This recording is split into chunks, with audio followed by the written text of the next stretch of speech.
Now, and other questions and comments, the committee is here, and the Brother William and John will be here and come and look and do that. Before we conclude, though, I know that most of you are probably asking the one big question that's on your mind: how are we going to pay for this, and how much is it?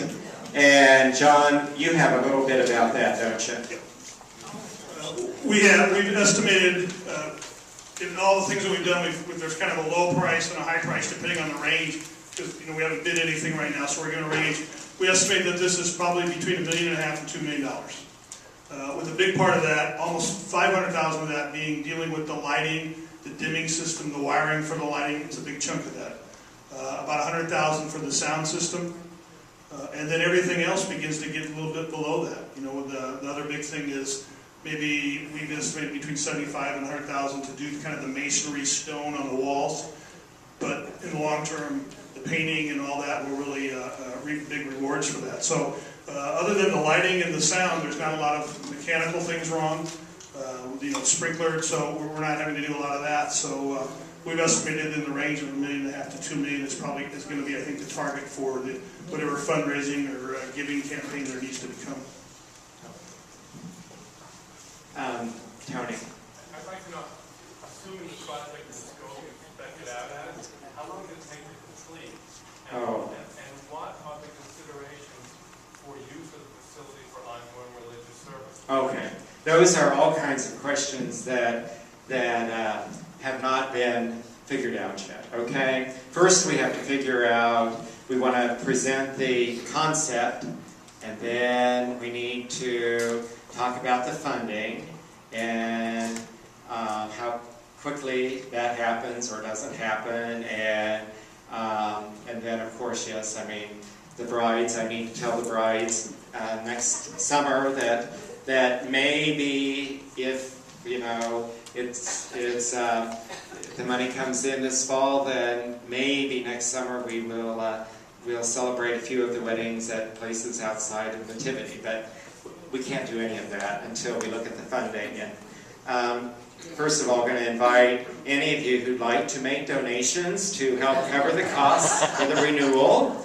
The scope of the project will depend on the funds that we have available.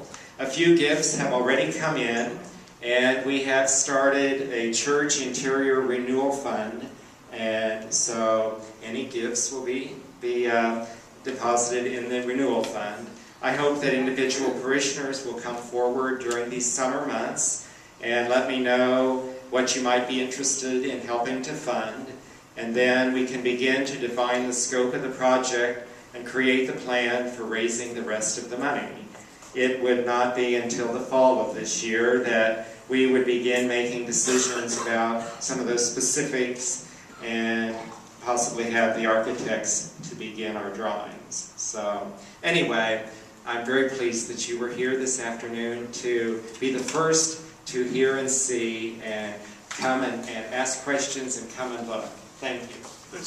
I think it was Tony. You asked the question. We anticipate if you had all the ready to go, it probably is a 3 to 4 month disruption in the church. And during that time, not necessarily it's all closed at once or whatever. Those are the things we got to figure out. But it's not there's a lot of materials that would be ordered ahead of time, and then once they're here, you would install them. And so it's not we talked briefly about not closing the church down entirely. There may be sometimes where you've got to do something that we've got to do that, but that's all to be figured out. But it's not a long, drawn-out thing, I don't think. Okay. Thank you to Brother William and John, and most of all, thank you for coming.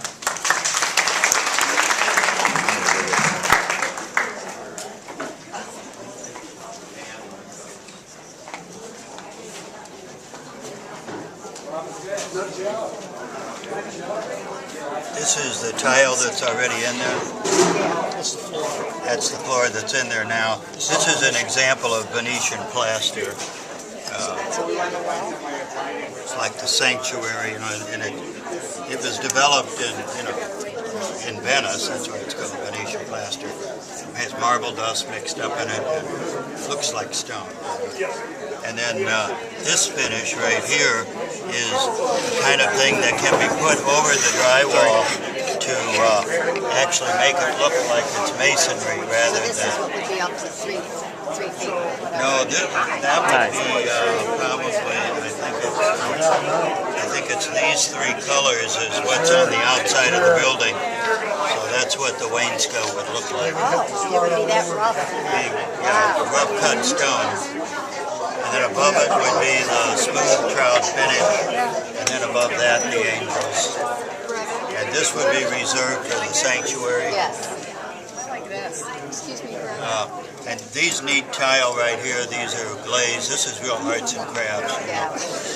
Mixed with the Durango stone and all of this would all be around the baptismal font and sanctuary floor. Brother, when you said this would be the wall that comes up, Yeah, is it going to be I rough think it hewn would like be. this? I think it's these 3 colors right here are what match what's on the outside And of the it'll be building. rough. It won't be Be smooth. rough cut.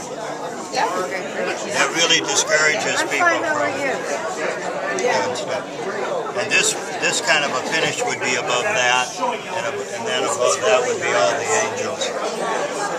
So it's like stone. It's like touch. But it's a process. Troweled on. These are just examples of Venetian plastering. I see it tonight? Yes. All right. Yes. Until the next event. Until the next event. All right. These are Stations of the Cross that are cast in bronze. It's an example of, then that gets mounted on a piece of stone. These are the door handles, but they would be. You hold it. Both hands. Up higher.